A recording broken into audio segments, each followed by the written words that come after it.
آج مضمون سرکار دو عالم نور مجسم رحمت عالم صلی اللہ علیہ وسلم کے تشریف لانے سے عرب کی پہلے حالت کیا تھی اور سرکار نے ان کی تربیت فرما کر ان کو کس طرح خدا پرست اور اعلیٰ اور عرفہ درجے پر پہنچا دیا۔ عرش حق ہے مسند رفعت رسول اللہ کی، دیکھنی ہے حشر میں عزت رسول اللہ کی، قبر میں لہرائیں گے تا حشر چشمے نور کے، جلوہ فرما ہوگی جب طلعت رسول اللہ کی۔ عرض کرتے ہیں خاک ہو کر عشق میں آرام سے سونا ملا، خاک ہو کر عشق میں آرام سے سونا ملا، جان کی اکسیر ہے الفت رسول اللہ کی، جان کی اکسیر ہے الفت رسول اللہ کی، سورج الٹے پاؤں پلٹے چاند اشارے سے ہو چاک، اندھے منکر دیکھ لے قدرت رسول اللہ کی، ٹوٹ جائیں گے گنہگاروں کے فوراً قید و بند، ٹوٹ جائیں گے گنہگاروں کے فوراً قید و بند، حشر کو کھل جائے گی طاقت رسول اللہ کی، حشر کو کھل جائے گی طاقت رسول اللہ کی۔ اے رضا خود صاحب قرآن ہے مداح حضور، تجھ سے کب ممکن ہے پھر مدحت رسول اللہ کی، تجھ سے کب ممکن ہے پھر مدحت رسول اللہ کی۔ لقد من اللہ علی المؤمنین اذ بعث فیہم رسولا۔ سرکار کے چچا زاد بھائی حضرت عبداللہ ابن عباس رضی اللہ تعالی عنہما فرماتے ہیں، کتاب تاریخ الخمیس ہے، اس میں انہوں نے یہ روایت کیا ہے کہ حضرت عبداللہ ابن عباس فرماتے ہیں کہ لما بعث اللہ محمدا صلی اللہ علیہ وسلم زجر الشیاطین ورموا بالکواکب، کہ سرکار کو جب اللہ رب العزت نے نبی بنا کر بھیجا، سرکار کے اعلان نبوت سے پہلے شیاطین اور جنات آسمان کے قریب انہوں نے اپنے ٹھکانے بنائے ہوئے تھے، اور وہ فرشتوں کی باتیں سن کر آ کر نیچے زمین پر کاہے منہ کو پھر اپنی طرف سے ملا کر باتیں کرتے تھے، اور کاہن لوگوں میں ان کہی باتوں کا چرچا کر دیتے تھے۔ لیکن جب نبی الانبیاء حبیب کبریا صلی اللہ علیہ وسلم کو رب نے مبعوث فرمایا تو اللہ کریم نے شیطانوں اور جنات کا آسمان کی طرف آنا جانا بند کر دیا، اور وہ آسمان کی طرف ہرگز نہیں آ سکتے تھے۔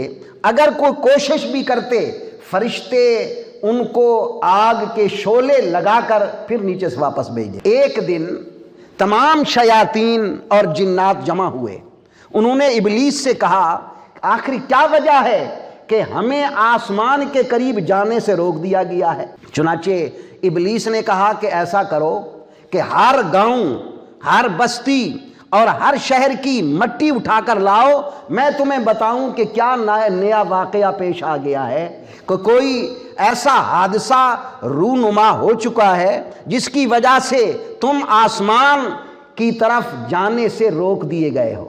چنانچہ تمام جنات جا کر ہر بستی کی مٹی اٹھا کر لاتے ہیں، اور شیطان سونگتا ہے، اس کو پھینک دیتا ہے، پھر سونگتا ہے، پھر پھینک دیتا ہے۔ لیکن ایک جن کے پاس تہامہ کی مٹی تھی، یعنی مکہ مکرمہ کے جنگل کی مٹی تھی، جب شیطان نے ابلیس نے اس کو سونگا، اس نے کہا یہاں کوئی بات نظر آتی ہے مجھے، جاؤ پتہ کرو کہ یہاں کون سا واقعہ رونما ہوا ہے، کیا بات نہیں ہوئی ہے جس کی وجہ سے تم آسمان کے پاس جانے سے روک دیے گئے ہو۔ چنانچہ تفسیر در منصور میں ہے کہ ابلیس نے جنوں کی قوم کے سب سے جو اشراف اور سادات تھے، لیڈر تھے، ان کو بھیجا کہ جاؤ حجاز میں جا کر پتہ کرو کہ کیا معاملہ ہے۔ جب وہ پہنچے تو صبح کا وقت تھا، اور حجاز میدان میں جب پہنچے جہاں عکاظ بازار لگتا تھا، اس کے قریب ایک درختوں کا جھنڈ تھا، کھجور کے درختوں کا۔ وہاں جب پہنچے تو کیا دیکھا کہ ایک بزرگ ہے، اور وہ ہاتھ باندھے، اس کے پیچھے کچھ بندے ہیں، انہوں نے بھی ہاتھ باندھا ہوا ہے، اور بزرگ نے کچھ پڑھنا شروع کیا ہوا ہے۔ اور وہ کون تھے؟ وہ محمد کریم صلی اللہ علیہ وسلم، اور نماز صبح کی پڑھ رہے تھے، سرکار تلاوت کر رہے تھے۔ اب اندازہ لگاؤ کہ وقت بھی نور پیر کا ہو، کلام بھی اللہ رب العزت کی تلاوت کی جا رہی ہو، تلاوت کرنے والی زبان بھی محمد مصطفیٰ کی ہو، تو پھر کتنا نور برس رہا ہوگا۔ تو وہ جن کھڑے ہوئے، انہوں نے کہا کہ یہی کوئی وجہ ہے جس کی وجہ سے ہم روک دیے گئے ہیں، اور اس کو سنو ذرا۔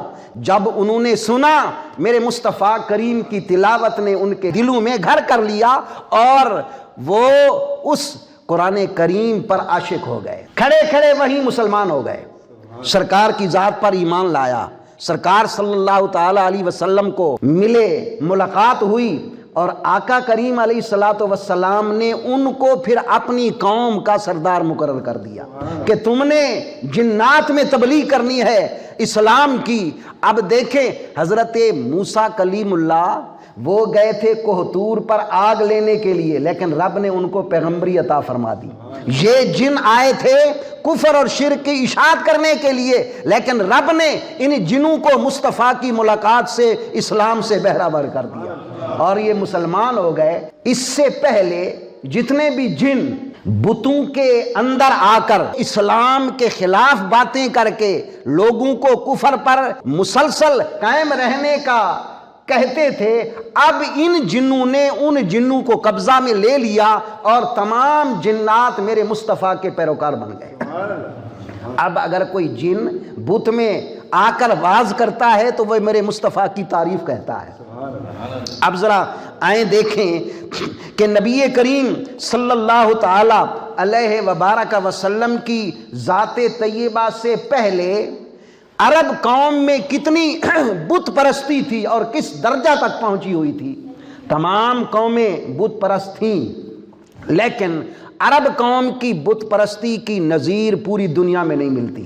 چنانچہ مسند دارمی میں آتا ہے، مسند دارمی ایک کتاب ہے، اور اس میں انہوں نے لکھا ہے کہ قال کان الرجل فی الجاہلیت اذا سافر حمل اربعۃ احجار ثلاثۃ یکذر بها والرابع یعبدہ، کہ جب کوئی بندہ سفر کرتا تو اپنے پاس 4 پتھر کے روڑے اٹھا لیتا، اور ان میں سے 3 کے ساتھ تو استنجا کرتا تھا، ایک کو اپنا خدا بنا لیتا تھا۔ اب دیکھیں ان کے عقل پر کتنا پردہ پڑا ہوا تھا کہ کچھ پتھروں کو اٹھا کر استنجا کر رہے ہیں، اور انہی میں سے پتھر کو اٹھا کر اپنا خدا بنا لیا۔ دوسری بات تفسیر روح البیان والے نے لکھی ہے کہ ایک مرد تھا جس کا نام تھا اصاف، ایک عورت تھی جس کا نام تھا نائلہ، تو ان کی آپس میں ناجائز دوستی تھی۔ تو زمانہ جاہلیت میں جیسے حج ہوا کرتا تھا، تو یہ دونوں حج کرنے کے لیے آئے، اور جب کعبۃ اللہ کے اندر داخل ہوئے، مرد و عورت داخل ہوتے تھے، تو انہوں نے کعبۃ اللہ کے اندر العیاذ باللہ بدکاری کی۔ تو رب نے ان پر کیا عذاب بھیجا؟ ان کی شکلوں کو مسخ کر دیا اور ان کو انسان سے پتھر بنا دیا۔ جب یہ پتھر بن گئے تو لوگوں نے ان کو گھسیٹ کے باہر نکالا، پھر انہوں نے بھی اس سے سبق حاصل نہیں کیا کہ ان پر تو اللہ تعالیٰ کا عذاب نازل ہوا ہے۔ انہوں نے ان کو باہر نکال کر ایک کو کعبہ کے دروازہ کے اس طرف، ایک کو اس طرف رکھ کے ان کی پوجا پاٹ شروع کر دی۔ یہ دو پتھر تھے پہلے انسانیت کی شکل میں، لیکن انہوں نے اللہ رب العزت کی ایسی نافرمانی کی کہ رب کا ان پر غضب نازل ہوا، مسخ ہو گئے اور زناکار تھے، لیکن عرب نے ان کی پوجا پاٹ شروع کر دی۔ کتاب مسند دارمی میں آتا ہے کہ ایک آدمی ہے حضرت مجاہد، وہ کہتے ہیں کہ میرے آقا یعنی میرے جو سردار تھے اس نے مجھے بتایا کہ ہمارے گھر والوں نے کہا کہ جاؤ ایک پیالہ میں مکھن اٹھا کر دیا، ایک پیالہ دودھ کا بھر کے دیا، کہا کہ جاؤ یہ آصاف اور نائلہ جو ہمارے بت ہیں نا ان کا چڑھاوا چڑھا کے آؤ۔ تو وہ کہتا ہے میں راستہ میں میرے ارادہ ہوا کہ میں مکھن کھا لوں، دودھ پی لوں، لیکن بت کے خوف سے میں نے ایسا نہ کیا اور میں نے دونوں پیالے ان کے سامنے جا کر رکھ دیے، اور میں دیکھ رہا تھا کہ ایک کتا آیا، اس نے بڑے آرام سے دودھ بھی پی لیا، مکھن بھی کھا لیا اور اس نائلہ اور اصاف کے منہ پر موت بھی کر دیا۔ اب اس کے باوجود بھی اب وہ سمجھ نہیں رہے کہ اگر یہ خدا ہوتے تو یہ تو اپنے منہ پر موتنے سے کتے کو بھی نہیں روک سکتے، ہمارے خدا کیسے بن سکتے ہیں؟ تو اتنی عجیب طرح کی ان کی عقل، اور وہ تدبیر بھی نہیں کر سکتے تھے۔ ایک کتاب ہے دلائل ابو نعیم، اس میں ایک شخص عرب میں تھا، اس کا اپنا نام کیا تھا؟ اپنا نام تھا ظالم۔ اس کا ایک کتا تھا، اس کا نام تھا راشد۔ راشد کا معنی ہے ہدایت دینے والا، ظالم کا معنی ہے ظلم کرنے والا۔ بندے کا نام ظالم ہے، کتے کا نام راشد ہے۔ اب اس بندے نے میرے مصطفیٰ کریم صلی اللہ علیہ وسلم کی بارگاہ میں آ کر اسلام قبول کیا۔ اس ظالم نے جب سرکار نے اس سے نام پوچھا بھی تیرا نام کیا ہے، کہنے لگا حضور میرا نام ظالم ہے، میرے کتے کا نام راشد ہے۔ سرکار ہنس پڑے، عجیب بات ہے، جو نام تیرے کتے کا تھا وہ تو نے اپنا رکھنا تھا، اور جو تیرا نام تھا وہ کتے کا رکھنا تھا، تو اس لیے تو اپنا نام راشد رکھ لے۔ یہاں علماء فرماتے ہیں کہ سرکار نے ایسا کیوں نہیں کیا کہ اس کا نام عبد الرحمن رکھ دیتے، اس کا نام عبداللہ رکھ دیتے؟ راشد کیوں رکھا؟ کتے والا نام کیوں رکھا؟ اس میں اشارہ تھا کہ اے مصطفیٰ کریم کے غلاموں، جیسے کتا مالک کے سامنے عاجز ہوتا ہے، ناتواں ہوتا ہے، اس سے وہ کچھ حاصل کرتا ہے، تمہیں بھی محمد کریم کے سامنے اسی طرح عاجزی کر کے رہنا چاہیے، پھر تمہیں سرکار دو عالم صلی اللہ تعالی علیہ وبارک وسلم سے فیوز و برکات حاصل ہوں گے۔ اپنے آپ کو ذلیل اور اپنے آپ کو عاجز بنا کر مصطفیٰ کی بارگاہ میں حاضر کرنا ہوگا۔ یہ بندہ جو ظالم تھا یہ پھر مسلمان کیوں ہوا؟ یہ اسلام کیوں لایا؟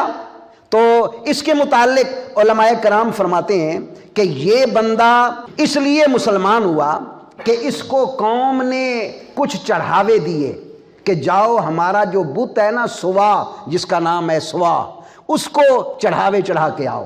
اس میں بہت سی کھانے کی چیزیں بھی تھیں، تو یہ کہتا ہے میں چڑھاوے ان کے پاس گیا رکھ کے، میں جب واپس آنے لگا تو اس بت سے آواز آئی کہ بڑا تعجب ہے، انتہائی تعجب ہے کہ حضرت عبد المطلب کی اولاد سے نبی آخر الزمان تشریف لا چکے ہیں۔ اب جب میں نے یہ سنا مجھے بڑی حیرانگی ہوئی، میں واپس آ گیا اور میں نے اپنی برادری کو، اپنی قوم کو کچھ نہیں بتایا۔ صبح جب ہوئی میں اٹھ کے گیا اس خدا کے پاس، سوا بت کے پاس، کہ جا کے دیکھوں کیا حال ہے۔ میں نے جا کر دیکھا تو لومڑیاں اور ایک کتے اکٹھے ہوئے ہیں اور وہ تمام چیزیں کھا رہے ہیں، کھانے کے بعد اس کے منہ پر موت بھی رہے ہیں۔ میں نے کہا بھئی عجیب ہمارا خدا ہے کہ جس کے ساتھ یہ حشر ہو رہا ہے۔ اب میں نے وہاں سے ارادہ کیا کہ میں مکہ جاتا ہوں اور حضرت عبد المطلب کی اولاد سے جو نبی آخر الزمان تشریف لائے ہیں ان کی زیارت کرتا ہوں۔ میں وہاں پہنچا اور سرکار کی بارگاہ میں پہنچ کر میں نے اپنے آپ کو مسلمان بنا لیا۔ تو اس طرح یہ بندہ مسلمان ہوا۔ اب دیکھیں کہ کتنی جہالت ہے، کتنی جہالت میں یہ پھنسے ہوئے ہیں۔ میرے آقا نے ان کو جہالت سے نکالا۔ حضرت ابو ذر جو سرکار کے صحابی ہیں، اور وہ حضرت ابو ذر کہ جو کعبۃ اللہ کا دروازہ پکڑ کر کہتے ہیں لوگوں مجھے جانتے ہو، جو تو مجھے جانتا ہے وہ جانتا ہے، جو مجھے نہیں جانتا فانا اعرفہم، میں ان کو اپنی پہچان کرواتا ہوں کہ انا ابو ذر، میں ابو ذر ہوں۔ اور میں نے سرکار سے یہ سنا ہے کہ مثل اہل بیتی کا مثل سفینۃ نوح، کہ میری اہل بیت کی مثال اس طرح ہے جیسے حضرت نوح علیہ السلام کی کشتی، جو کشتی میں سوار ہو گیا بچ گیا، جو رہ گیا غرق ہو گیا۔ جس نے اپنے دل میں میری اہل بیت کی محبت رکھی وہ کامیاب ہو گیا، جس نے نہ رکھی وہ ناکام ہوا۔ یہ وہ حضرت ابو ذر ہیں۔ فرماتے ہیں کہ میں سفر پر گیا، ان کا یہ واقعہ بت والا میں عرض کرتا ہوں۔ فرماتے ہیں کہ میں سفر پر گیا تو میں نے اپنا بڑا بت اٹھایا، بڑا خدا اٹھا کر سفر پر چلا گیا۔ جہاں میں نے پڑاؤ ڈالا رات کو رہنے کے لیے، خیمہ لگایا، خیمہ لگا کر ایک اونچی جگہ پر اپنے بت کو بھی لیپ لوپ کر بٹھا دیا، بھائی اس کی میں پوجا پاٹ کروں گا۔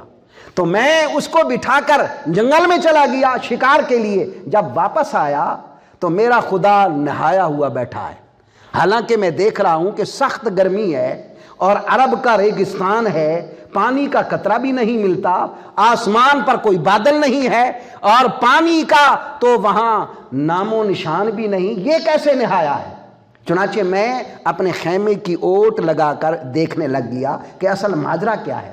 میں نے دیکھا کہ ایک لومڑی آئی، اس نے اس کو پہلے سونگا، سونگ کے پھر اس پر پیشاب کر دیا۔ تو میں نے سمجھا کہ یہ تو ہیں ہمارے خدا جو ایسے پانی سے نہاتے ہیں، تو مخلوق کی کیا حالت ہوگی، وہ کیا کرے گی؟ اس تعجب سے کہ بھئی یہ خدا جو ہم نے بنائے ہیں یہ تو اتنے ناتواں کمزور ہیں جو اپنے اوپر کسی جانور کو موت کرنے سے بھی نہیں محفوظ رکھ سکتے۔ تو فوراً میں مصطفیٰ کریم کی بارگاہ میں پہنچا اور وہاں جا کر میں نے لا الہ الا اللہ محمد الرسول اللہ پڑھ لیا، اور اپنے آپ کو میں نے کیا کر لیا؟ اسلام میں داخل کر لیا۔ یہ ہے ان لوگوں کی جہالت، ان لوگوں کا عقل کمزور ہونا اور عقل پر پردہ پڑنا۔ اس طرح وہ بتوں کی پوجا پاٹ کرتے اور ان واقعات سے وہ ہدایت بھی حاصل نہ کرتے۔ لیکن میرے آقا علیہ الصلوۃ والسلام نے جن لوگوں کو ہدایت عطا فرمائی وہ لوگ انتہائی دنیا کے مقتدا بن گئے، دنیا کے امام بن گئے۔ کیسے کیسے؟ جو عرب قوم کسی آدمی کو قتل کرنے سے گریز نہیں کرتی تھی، تھوڑی سی چیز لینے میں بھی آدمیوں کو قتل کر دیتی تھی، اب میرے آقا نے ان کی کیفیت کیسے بنا دی۔ دیکھیں بخاری شریف کی حدیث پاک ہے، اور اسی طرح شواہد النبوت بخاری شریف کی حدیث پاک در منصور تفسیر، اس میں آتا ہے کہ سرکار کے ایک صحابی تھے حضرت ابو طلحہ، اور نبی کریم صلی اللہ علیہ وسلم کے پاس کچھ مہمان آئے۔ سرکار نے فرمایا کہ ہمارے پاس کھانے کا انتظام نہیں ہے، کون بندہ ہے جو ان مہمانوں کو اللہ اور اللہ کے رسول کو راضی کرنے کے لیے ان مہمانوں کو روٹی بھی دے اور آرام سے جگہ بھی دے؟ حضرت ابو طلحہ کہتے ہیں میں کھڑا ہوا، حضور میں یہ فریضہ انجام دوں گا۔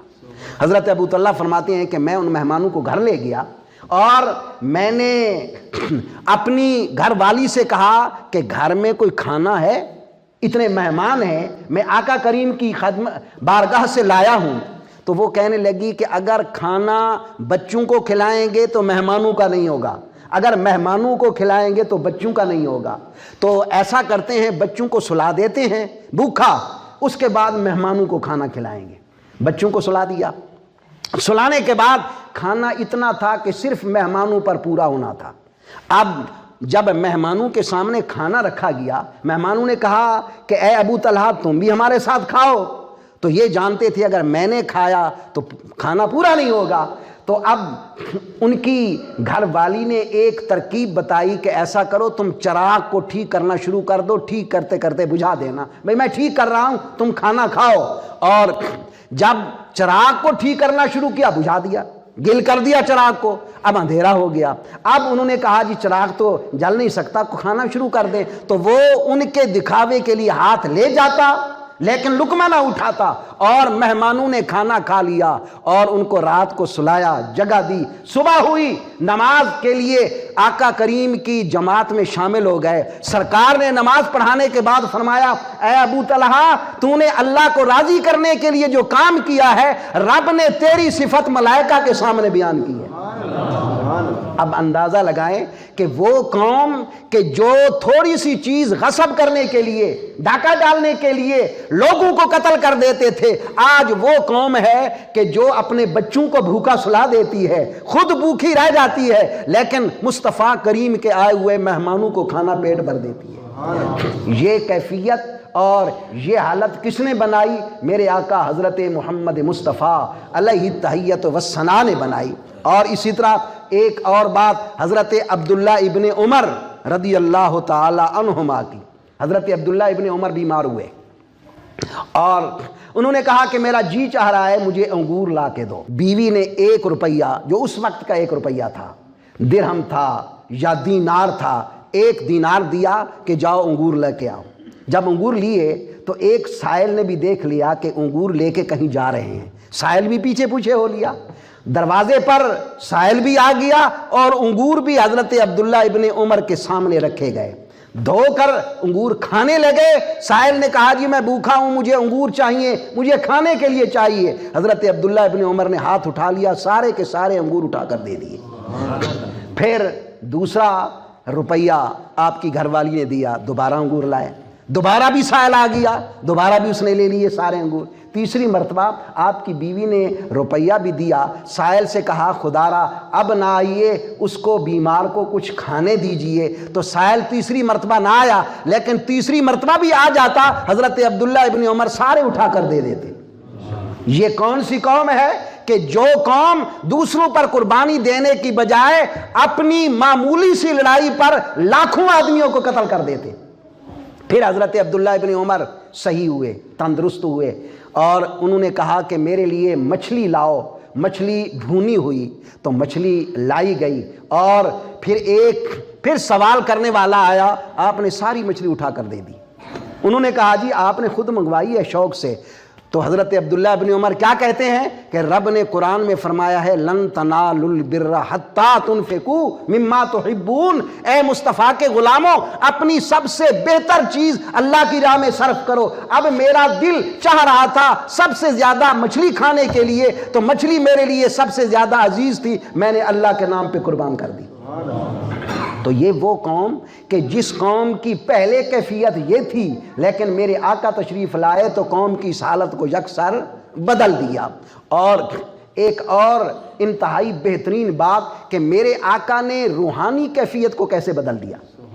چنانچہ ابو داؤد شریف کتاب میں ہے کہ غزوۃ الرقاع ایک مشہور غزوہ ہے، سرکار اپنے صحابہ کے ساتھ گئے غزوہ لڑنے کے لیے، فتح ہوئی، لشکر اسلام واپس آ رہا ہے، لشکر اسلام واپسی کا سفر کر رہا ہے، اور ایک آدمی جو کافروں میں سے بدلہ لینے کی خواہش سے وہ چھپ کر پیچھے پیچھے آ رہا ہے اس لشکر کے ساتھ ساتھ۔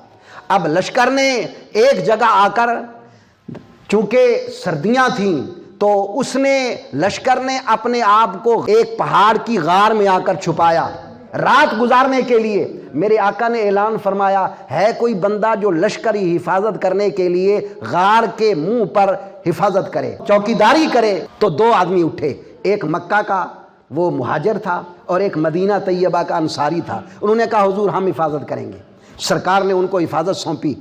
آدھی رات ہوئی اور مکہ والا جو مہاجر تھا نا، اس کو انصاری نے کہا بھائی جان آپ سو جائیں، میں انشاءاللہ خود حفاظت کروں گا۔ تو چنانچہ وہ حفاظت کرنے لگ گیا، اور تھوڑی دیر گزری تو اس کے دل میں خیال آیا بیکار کیوں بیٹھا رہوں، اب ان کے دل کی روحانی کیفیت دیکھیں، سرکار نے ان کو کتنا اللہ کی عبادت کا مشتاق بنا دیا تھا۔ کہنے لگا کہ لشکر حفاظت تو کر ہی رہا ہوں، اب میں نوافل کیوں نہ پڑھ لوں۔ اس نے نوافل کی نیت باندھی اور سورہ کہف پڑھنا شروع کر دی۔ پھر سورہ کہف میں اتنا اس کو سرور آیا کہ اس کی آواز بلند ہو گئی، تلاوت کرتے کرتے آواز بلند ہو گئی۔ اب جو دشمن بیٹھا تھا طاق میں، اس نے آواز پر تیر برسانے شروع کر دیے، حتیٰ کہ اتنے تیر برسائے کہ اس کے جسم سے تیر آر پار ہو گئے اور اس کا خون اتنا بہا کہ گرم گرم خون ساتھ والے آدمی پر پڑا تو اس کی نیند کھل گئی۔ لیکن اس کو کوئی پتہ نہیں، قرآن کی محویت اتنی ہے، قرآن کی تلاوت میں اس کو اتنا سرور آ رہا ہے کہ تیر لگنے کی بھی اس کو درد نہیں ہوتی۔ جب دوسرا آدمی اٹھا، نڈھال ہے، پوچھنے لگا کہ کیا ہوا؟ دشمن نے آپ پر حملہ کر دیا۔ کہنے لگا کہ مجھے تو خدا کی قسم کوئی پتہ نہیں، میں تو سورۃ کہف کی تلاوت کر رہا تھا۔ اور دوسرے اٹھے۔ تو یہ کس قوم کا آدمی تھا؟ وہ قوم تھی کہ جو قرآن کریم تو کیا سرکار کے اعلان پر انہوں نے تیر کمان اٹھا لیے، سرکار دو عالم کو ہر طرف سے وہ تانے شکوے اور مخالفتیں شروع کر دی، لیکن میرے پیارے آقا نے آ کر مومنین پر کیسا احسان لگایا کہ ان کے دل کی کیفیت بھی بدل دی اور ان کی دنیا کی کیفیت بھی بدل دی اور ان کو پکا اور سچا مسلمان بنا دیا۔ اس لیے تو رب کائنات نے قرآن میں گواہی دی کہ یہ جو سرکار کے صحابہ ہیں نا، یہ سچے اور پکے مسلمان ہیں، اور تم آمنو کما آمن الناس، ایسے ایمان لاؤ جیسے صحابہ ایمان لائے۔ گویا اللہ کے نزدیک بھی صحابہ کے دلوں کا ایمان قابل قبول تھا، اور رب نے فرمایا کہ اے امت مصطفی تم اس طرح ایمان لاؤ، اس طرح سرکار کی اطاعت کرو جیسے صحابہ نے کی ہے۔ تو صحابہ کرام رضوان اللہ علیہم اجمعین اور وہ لوگ جنہوں نے سرکار کی زیارت کی اور سرکار کو ایمان کی نگاہ سے دیکھا، ایمان کی نگاہ سے انتقال کیا، اسی لیے تو ان کے پاؤں کی مٹی کے برابر سینکڑوں کتب ابدال بھی نہیں مل سکتے۔ سرکار صلی اللہ علیہ وسلم کی صحبت سے ان کو فیض ملا اور میرے آقا علیہ الصلوۃ والسلام نے ان کی کیفیت بدلی۔ اس لیے رب نے پھر اعلان فرمایا لقد من اللہ علی المؤمنین اذ بعث فیہم رسولا، کہ اے لوگو، اے مومنو، تم پر تمہارے رب نے بڑا احسان فرمایا ہے۔ کیوں؟ اس لیے کہ تمہیں اپنا پیارا رسول کریم عطا فرمایا ہے۔ آنکھیں دی تو احسان ہے، زبان دی تو احسان ہے، کان دیے تو احسان ہے، لیکن یہ تو چھوٹے چھوٹے احسان ہیں۔ ان تمام نعمتوں کو نعمت بنانے والی ذات محمد کریم کی ذات ہے۔ جب وہ عطا فرمائی رب نے تو اس پر احسان لگایا۔ اللہ کریم ہمیں سچی اور پکی سرکار کی شریعت کی محبت عطا فرمائے اور سرکار کی شریعت پر عمل کرنے کی توفیق عطا فرمائے۔